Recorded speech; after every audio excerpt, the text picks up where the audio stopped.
Welcome, curious minds, to the Deep Dive. Coming to you today from RWG Publishing. I'm really glad you've decided to join us because today we're plunging into a topic that, well, it really gets to the heart of our democracy and our personal freedoms. Okay, picture this.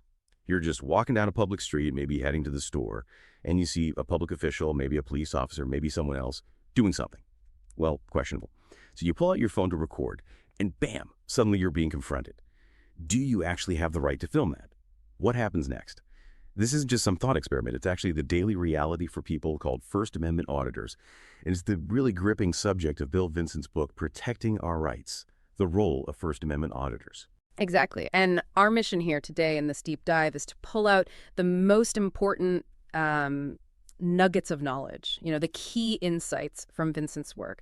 We want to give you a clear, kind of actionable understanding of what these First Amendment audits are. What's the legal basis? How do they work in practice?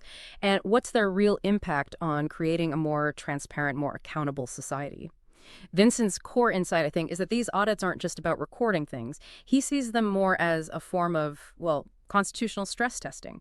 It's about people deliberately pushing the boundaries of their rights in real time, basically forcing public institutions to either, uphold the law or show that they're failing to. Yeah. This book, it really is a guide for understanding how our constitutional rights aren't just words on paper. They're living, breathing tools we can all actually use.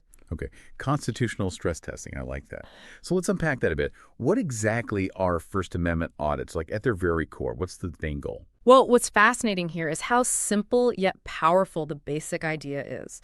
First Amendment audits are basically activities carried out by individuals, the auditors, who are simply exercising their right to record video in public spaces. That's it. The primary goal is to make sure that public officials and public institutions, could be a post office, a library, maybe a courthouse, even a police station, are respecting and upholding constitutional rights. We're talking about rights related to religion, expression, assembly, and importantly, the right to petition the government. And these recordings, they often get shared pretty widely on social media, places like YouTube, Facebook. And that sparks these really vital discussions about civil liberties and governmental accountability. That sharing aspect is a key part of their power, It sounds like a very modern thing with the phones and social media. But does Vincent see this as something totally new? Or does he connect it back to earlier movements? Oh, he definitely connects them back. He sees a clear lineage, actually. The roots, you could argue, trace back to the broader civil rights movements, say the 1960s and 70s.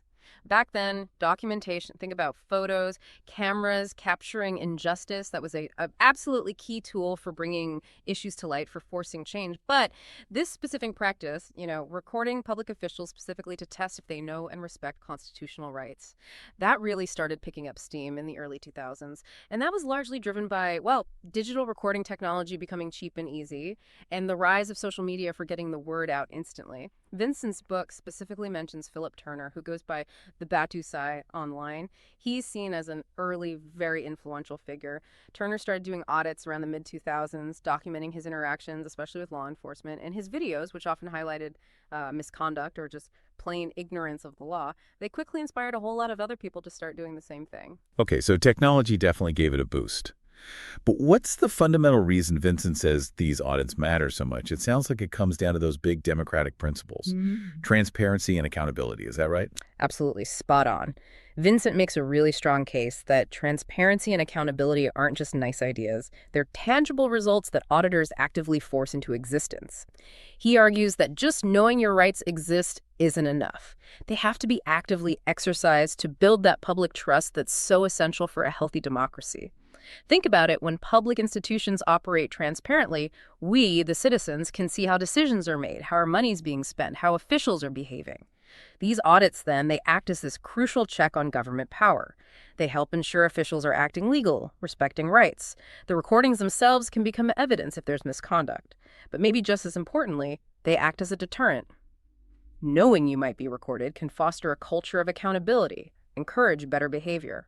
And this isn't just theory for Bill Vincent, the author, right? Yep. The book makes it clear he has a personal stake in this. Oh, absolutely. He comes at this from a deeply personal angle. It really started from a genuine concern for civil liberties. His whole journey began, interestingly enough, with just curiosity. He stumbled upon an auditor's video online. I think there's an interaction at a post office. And that video was apparently quite eye-opening for him.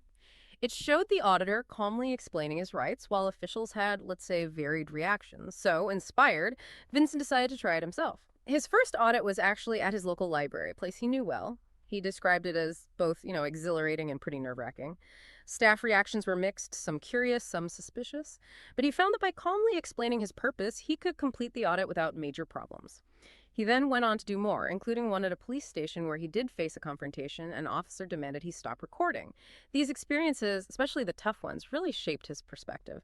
They drove home how fundamental the right to record is in a democracy, and also how important things like patience, persistence, and, crucially, respectful communication are when doing this work. It's not just legal theory for him, it's definitely lived experience. Yeah. Right, so all this action, these audits, they stand on a pretty clear legal foundation. Vincent's book must really dig into the First Amendment as the bedrock here. Yeah. Can you kind of break down those core freedoms from his perspective? How do they apply? Yeah, absolutely. For Vincent, the First Amendment isn't just some historical document. It's basically the auditor's operational manual. It's the toolkit. He highlights how each specific freedom becomes a direct tool in their work. So you've got freedom of speech that allows people to express themselves, including through recording, without the government interfering. Then there's freedom of the press. And Vincent argues, quite compellingly, I think, that this extends directly to the citizen journalist holding a smartphone. That really changes who gets to report on public officials, doesn't it? You also have freedom of assembly, which protects the right to gather peacefully. This could be for demonstrations or even group audits. And finally, the freedom to petition the government the right to seek remedies for injustices. This is critical for auditors who often use their findings to push for policy changes. So yeah, these freedoms aren't just abstract concepts. They are the active legal shield, and sometimes the sword, for First Amendment auditors. That's undeniably powerful when you lay it out like that. But I wonder, does Vincent talk about situations where these rights are still being, maybe, challenged, or where the interpretation isn't always clear-cut, leading to conflicts even with these precedents in place? That's a really important point, and yes, he definitely addresses that. While the legal foundation is strong, how it plays out on the ground in real interactions, that can be messy, which is precisely why these audits are so necessary, in his view.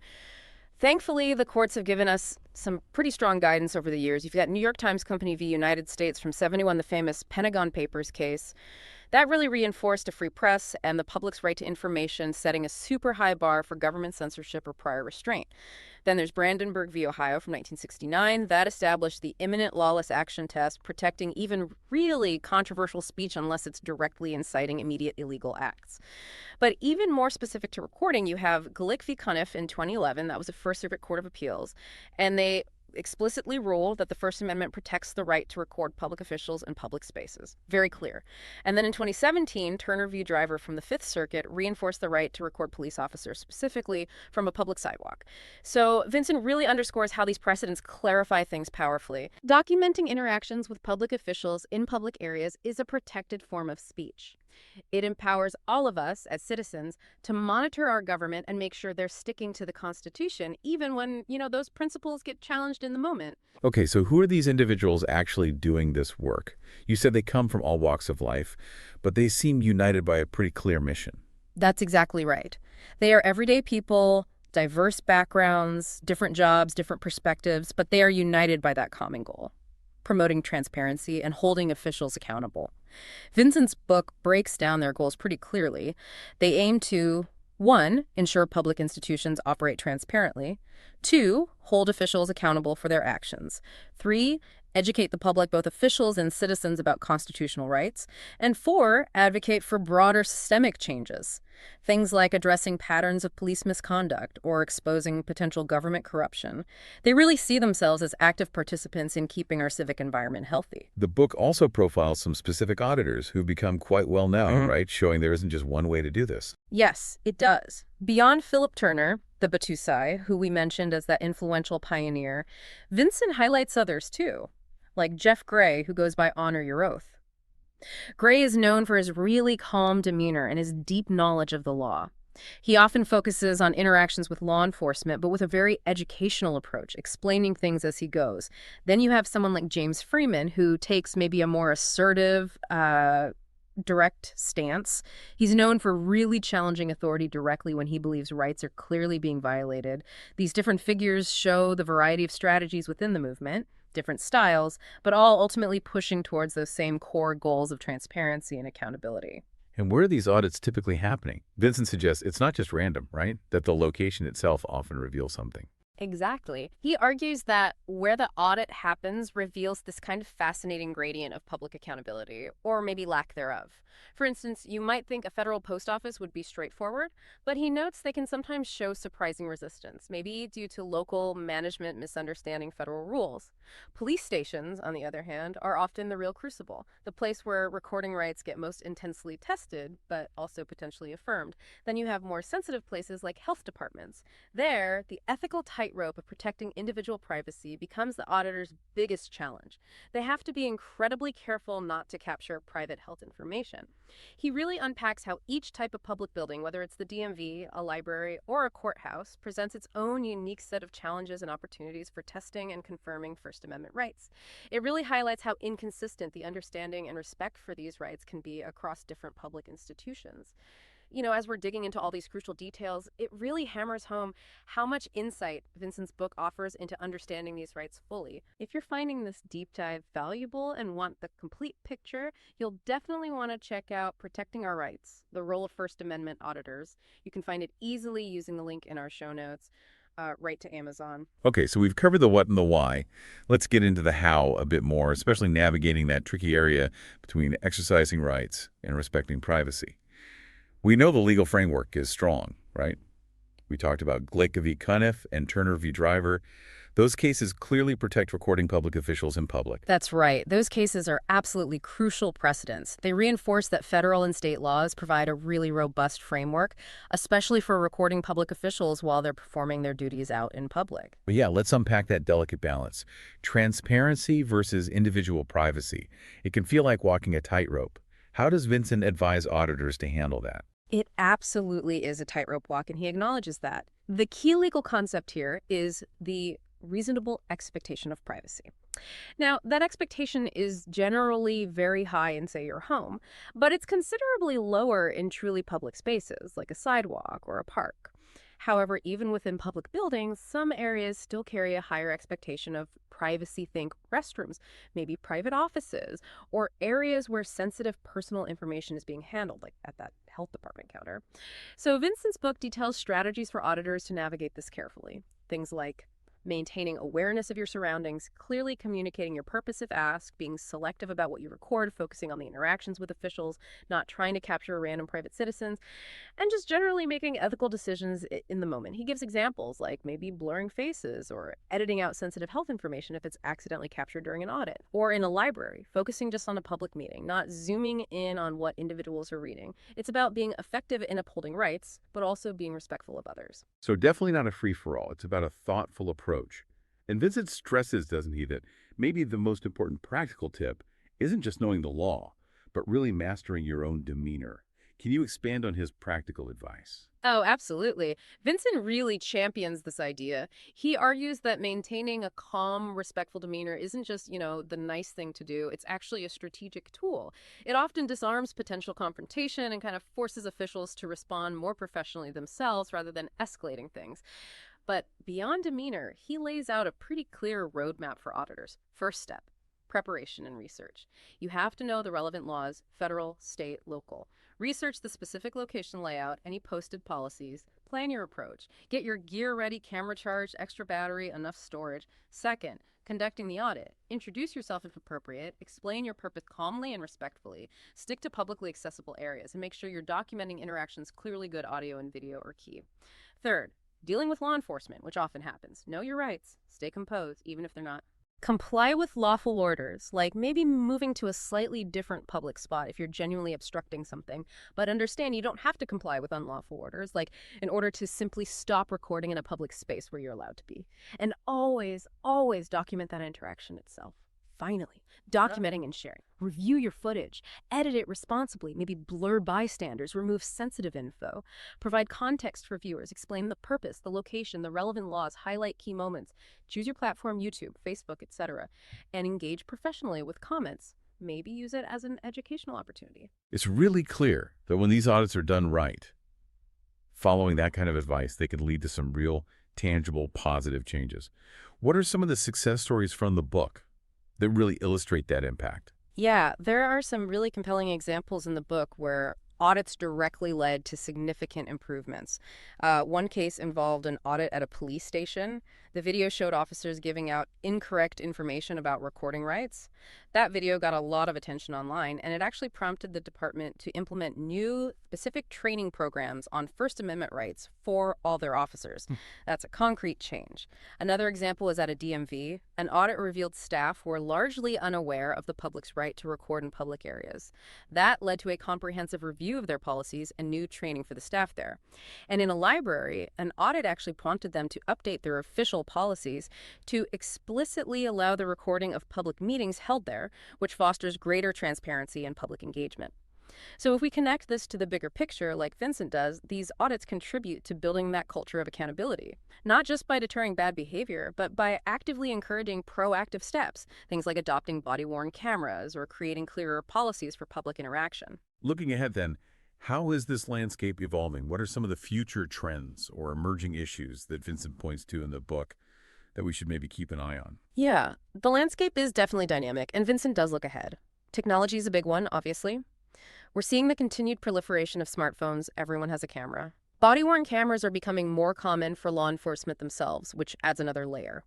Live streaming platforms like Facebook Live or YouTube Live offer immediate, unedited transparency. And then you have emerging tech like drones, maybe wearable cameras like glasses, offering new ways to document. Legally, we'll likely continue to see battles play out. More state-level legislation might pop up, either trying to support or maybe restrict public recording. Future court rulings will inevitably continue to shape and define these rights, especially as they intersect with evolving privacy laws. The social and political context matters too. Public perception of auditors, the general political climate, ongoing social movements focused on civil liberties, all these things influence how audits are conducted and how they're received. And finally, the role of auditors themselves might be evolving. Vincent suggests a trend towards maybe greater professionalization, more collaboration with established civil liberties organizations like the ACLU, and perhaps more focus on organized advocacy for specific policy changes based on audit findings. Wow. Okay, as we wrap this up, it's really striking how Vincent weaves together these foundational constitutional rights with the essential role these First Amendment auditors are playing on the ground. We've seen how these individuals, often just armed with a camera and a solid understanding of their rights, are actively pushing for more transparency, more accountability, and ultimately trying to build more public trust in our institutions. Their persistence, their dedication, it seems clear it's making a real difference. It really does seem that way. And Bill Vincent's book truly emphasizes that this isn't just a passing trend. It's ongoing, vital work for a healthy democracy. Yes, there are persistent challenges, legal hurdles, social pushback, resistance from some officials. But all that just highlights the need for continued vigilance, for citizens to stay engaged, which I think raises a really important question for everyone listening. What can you do in your own way to contribute to a more transparent, accountable, and just society? Maybe it's just understanding your rights better. Maybe it's paying more attention to local government. Consider how understanding and exercising these rights, even in small ways, can really strengthen the fabric of our communities. Absolutely. And if you are ready to dive even deeper into this really crucial topic, we can't recommend Bill Vincent's book enough. It's Protecting Our Rights, The Role of First Amendment Auditors. You can find the link straight to it on Amazon right there in our show notes. Check it out. Thank you so much for listening to the Deep Dive Podcast.